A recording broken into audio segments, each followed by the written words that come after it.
Hotel Shanti Niketan का कमरा number 309 भाग। एक रात का वक्त था, वो किस्म की रात जब सड़कें खुद डर से सिमट जाती हैं। ठंडी हवा जैसे किसी पुराने किस्से की फुसफुसाहट कर रही थी और आसमान में बादल ऐसे भटक रहे थे जैसे रास्ता भूल गए हों। मैं आदित्य पेशे से एक ट्रैवल ब्लॉगर हूं।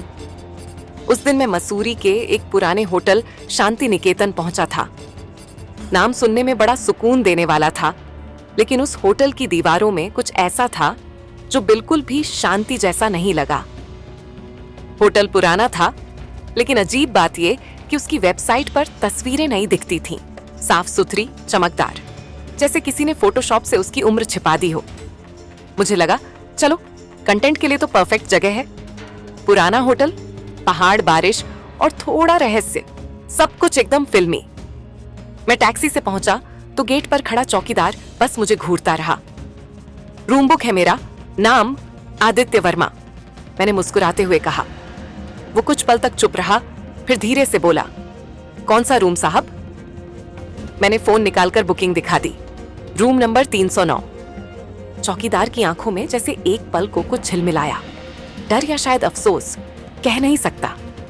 उसने बिना कुछ बोले सिर झुकाया और मुझे अंदर जाने दिया। होटल के भीतर घुसते ही एक सीलन भरी गंध नाक में चुभी।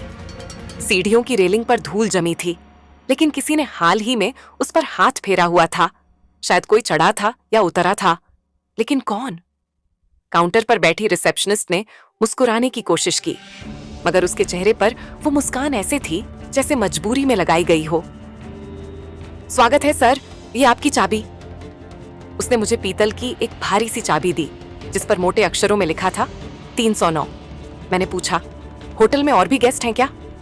वो बोली, हाँ हैं, बस कुछ।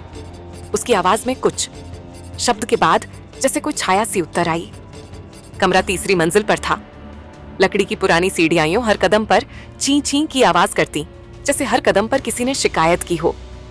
309 का दरवाजा बाकी कमरों से थोड़ा अलग था। बाकी के दरवाजे भूरे थे, ये गहरे लाल रंग का था और पुराने ताले की जगह उस पर नया लॉक लगा था। दरवाजा खोलते ही जैसे हवा का एक झोंका अंदर से बाहर निकला, ठंडा लेकिन बदबूदार। कमरा बड़ा था, खिड़की से पहाड़ों का नजारा दिखता था, लेकिन जो चीज सबसे ज्यादा ध्यान खींच रही थी वो थी बिस्तर के ऊपर दीवार पर टंगा एक बड़ा सा काला सा फ्रेम।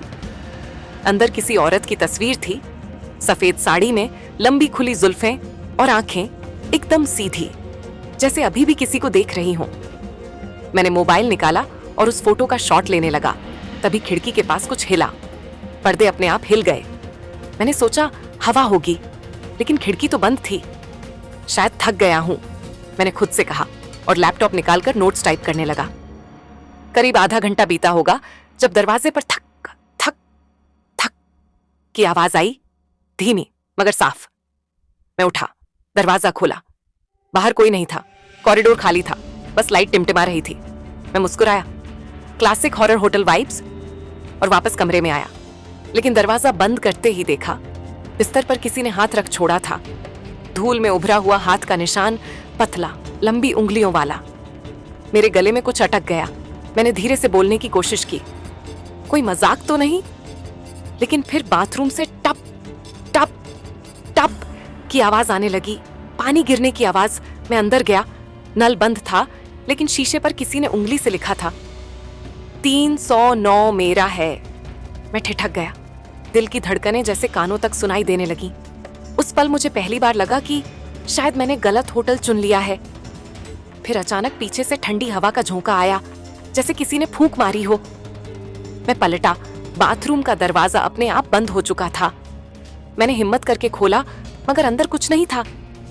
बस शीशे से धीरे धीरे वो शब्द मिट रहे थे, जैसे किसी ने भीतर से हाथ फेर दिया हो। मैंने खुद को समझाया, कोई पुराना निशान होगा, नमी की वजह से दिख गया होगा, लेकिन भीतर कहीं ना कहीं डर जड़े जमा चुका था। रात को सोने की कोशिश की, पर हर 10 मिनट बाद ऐसा लगता जैसे कोई दरवाजे के पास खड़ा है। कभी धीमे कदमों की आवाज, कभी किसी के हंसने जैसी हल्की गूंज। करीब 2 बजे अचानक खिड़की खुद ब खुद खुल गई। ठंडी हवा के साथ कमरे में वही खुशबू आई, गीले बालों और पुराने गुलाबों की मिलीजुली महक। और फिर किसी ने धीरे से मेरे कान के पास कहा, तुम्हें नहीं आना चाहिए था।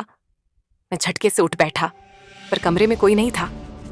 मैंने लाइट ऑन की। दीवार पर लटकती तस्वीर अब नीचे फर्श पर पड़ी थी और फ्रेम के शीशे में दरार थी, ठीक उसी जगह जहां उस औरत की आंखें थीं। क्या कहूं, उस रात मैं मुश्किल से सुबह तक जिंदा बचा, पर असली डर तो अगली सुबह शुरू हुआ जब रिसेप्शन पर जाकर मैंने बताया कि कमरे में कुछ गड़बड़ है। रिसेप्शनिस्ट ने मेरी बात सुनी, फिर धीरे से बोली, सर, वो कमरा तो 3 साल पहले से बंद है। हम किसी को 309 में नहीं ठहराते। मैंने कहा, लेकिन मेरी बुकिंग उसी रूम की थी। वो फाइल पलटने लगी, फिर बोली, सर, सिस्टम में तो आपका नाम ही नहीं है।